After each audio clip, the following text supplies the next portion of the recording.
Spoštovani gospod Bavčar, veliko veselje nam je, da vam danes lahko predamo ključ od prvega vozila, ki je namenjen slovenski vojski in slovenskemu vojaku.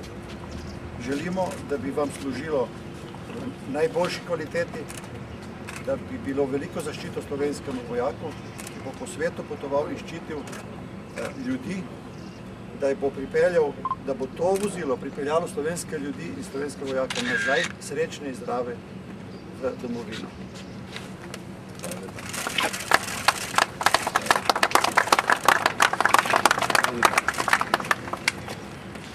V enem letošnjem spremstvu vojaške policije odpeljite vozilo v Maribor in opravite nalogo.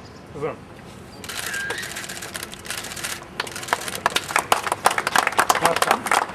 Pravi vozilo za podnik, ena za menoj.